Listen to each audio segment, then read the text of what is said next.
Howdy folks, and welcome back to World of Tanks with the mighty Jingles.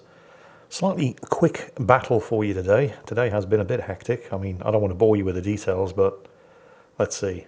I had the plumber around to fix my shower. I had the dining table and chairs delivered. I had an electrician around to install a gas and electricity smart meter. I had a carpet fitter around to install carpets on the staircase, mostly so the older of my two cats doesn't have to struggle as much getting up and down the stairs. And then I had a friend come round that I haven't seen in at least 6 months. Some of you may know him, James Brooksby, former CEO of EdgeCase Games, the developers of Fractured Space. So, yeah, that didn't leave an awful lot of time to get a video done, but here it is. This, in a Tier 10 battle on the Ensk map, is Silent Killer 99, and he's in a tank that doesn't really seem to get featured very often. A Leopard prototype. And it's not a bad tank. I mean, the gun is excellent. The mobility is fantastic, but it does have one very, very glaring weakness, which is particularly nasty if you're in a medium tank on a city map like Ensk. It doesn't have any armor. I mean, technically it does. It has sufficient armor to prevent the crew from falling out when it does a hard turn, and it has sufficient armor to protect the crew from small arms fire and shrapnel, but that's really about it. The hull armor is made of cardboard, and the turret armor is made of butter. There's a good reason for that, of course, because the Leopard, which this is obviously the prototype of, was being developed at a time when it was considered that armour was largely becoming irrelevant on tanks, thanks to advances made in things like shaped charge ammunition. The idea was that it didn't really matter how much armour you put on a tank. If you were to put enough armour on it to make it invulnerable to shaped charge ammunition, then it would be too heavy to move. So why not just concentrate on mobility and firepower? And that, of course, resulted in the Leopard, which was an excellent tank. An excellent, very badly armoured tank. And the Leopard prototype is the same. Well, it's not quite the same. The gun isn't quite as good. Obviously, it's Tier 9, not Tier 10. But the armour is just as bad. I mean, you can see Silent Killer here trying to make use of positions that in most other tanks would make you absolutely bulletproof. Firing through the arches of those ruined buildings. Go and hold down behind the rubble. Unfortunately, for a number of reasons, so far at least, that hasn't worked because there were no enemy tanks to shoot at. And, well, you'll see what the other reason is in a moment. For now, he's trying to get some action over here. Being very, very careful to try not to block the AE Phase 1 over there, because that would be bad.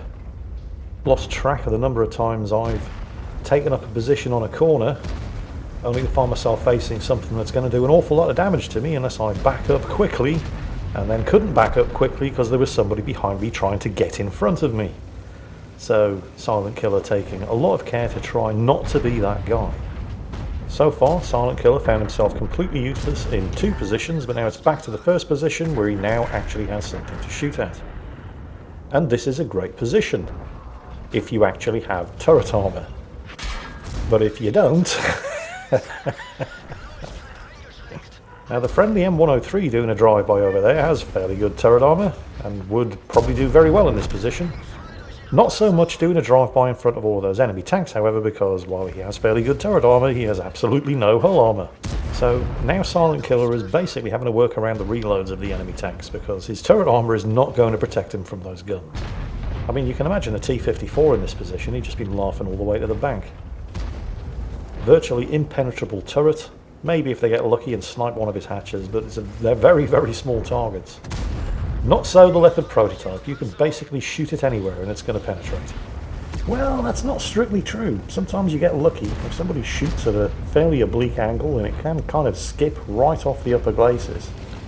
If it hits at a sharp enough angle, but that's never something that you can count on. Silent Killer here, taking advantage of all of those enemy tanks that basically ignored him and pushed around the corner. And are continuing to ignore him. So, alright, you know, it's your funeral. The tank does have a good gun. I mean, you don't get the same rate of fire on the Leopard prototype's 105mm gun that you do on the Leopard 1's 105mm gun because this is Tier 9. Oh, and they're firing gold at him. Hey, it's their money. Feel free to waste it if they wish. But you can see that that one shot, or you could see that that one shot demonstrated the other not so great thing about the Leopard prototype. It's basically a collection of very badly armoured and extremely fragile modules. That one hit damaged his ammo rack, and the DPM on this thing is bad enough that you cannot really be dealing with a damaged ammo rack. Thank you very much. Nice easy shot. And it also crippled his driver, and the mobility is the only thing that really keeps this thing alive, so you can't be dealing with that either. Yep, that's right, the guy that just shot you is about to shoot you again, and you're dead too. He's doing alright, really, considering just how fragile this tank is. I mean, anytime he gets hit, he's going to take damage, regardless of the ammunition being fired at him. So you just have to try to concentrate on not being hit. You can't go hull down, because your turret's made of butter. You basically have to try to fight around the reload of the enemy tanks. Who was it just spotted him there? A team of 2 kills behind, and there is somebody in the cap circle. In fact, there are 2 enemy tanks in the cap circle. Wait, now there's only 1 again. Well, the team have managed to equalise the kills, but there's an Object 704 between him and whoever's capping. Fortunately, the Object 704 doesn't really appear to be interested. Hopefully, somebody is going to finish him off, because Silent Killer doesn't really have the time to mess around chasing him down, although he probably really wouldn't have had to, because that guy seemed determined on heading south and ignoring everything in his path. Because Silent Killer only has 20 seconds or so to get to the cap circle and do something about resetting it. And he is not only in the best position, but he's also the fastest tank available. The bad news is, that's a Doom Turtle in the cap circle, backed up by Type 61 with another Doom Turtle on the way. That cap, however, needs to be reset, and he does it with 4 seconds to go by pumping a shot into the turret of the Type 61 after driving in front of a Doom Turtle who for some bizarre reason decides it's not worth his bother shooting him. But that's not the only Doom Turtle in the cap circle. And you recall earlier I was saying how the only time the Leopard prototype's armour is ever going to be useful is if somebody manages to skip a shot at a steep enough angle off your upper glacis that it just auto-ricochets. Yeah, sorry, we need to watch that again. We need to see that 320mm penetration gold 155mm shell bounce off the paper-thin hull armour of the Leopard prototype once again. Oh yeah. That, kids, that right there, that's justice. And that is a dead Type 61. But oh no, here comes the first Doom Turtle. But hold on, wait for it. That that whizzing clean over the top of Silent Killer's turret was the second Doom Turtle missing with a 155mm gold ammunition round at a range of about 50 meters. They say money can't buy skill. It can buy love. Oh, he's finally managed to hit it. Yeah, it's gold ammo again, because of course it is. I mean, why wouldn't you be loading the gold ammo to... Oh, you know what, I don't even care. I am happy to see people firing ammo with 320mm of penetration, rather than using their standard ammo, which has 276mm of penetration, at tanks that have, at best, 60mm of armour. Because honestly, it's just funnier that way.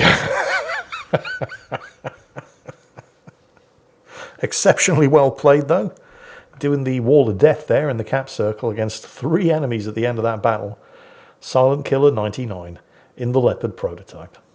It's one of those tanks that I kind of like despite itself. I mean, nobody would ever describe the Leopard prototype as a great tank, and it does have glaring limitations. I mean, the armour is obviously utterly terrible, and the modules are extremely fragile. And the DPM is kind of bad because it's essentially a tier 9 version of a tier 10 tank. And the Leopard 1 at tier 10 is basically just the Leopard prototype all over again, except with the bad things not quite as bad, which somehow ends up being good. Which means if you can manage the limitations and exploit the strengths of the Leopard prototype at tier 9, you're going to absolutely love the Leopard 1 at tier 10, because it's basically more of the same, except just not quite as bad where it is bad. And at least a little, and in some cases significantly better, where it's good. And let's face it, I mean, it can't be all bad, because you don't do 6,200 damage in a tier 9 medium in a tier 10 battle in a tank that is completely and irredeemably awful. I'll tell you what is completely and irredeemably awful though: the high tier economy in World of Tanks, because despite not even being tier 10 and not firing a single round of gold ammunition and doing 6,000 damage and finishing top of the team, not just in damage done but also in experience earned, and while running a premium account, Silent Killer still lost money on that battle. Which just goes to prove what I repeatedly say: if you can't take a joke, you definitely shouldn't be playing World of Tanks. But anyway, despite the financial loss, congratulations to Silent Killer for an extremely well played game, even if it was a little on the short side. And I hope you all enjoyed it, because that is it for today. As always, take care, stay safe, and I'll catch you next time.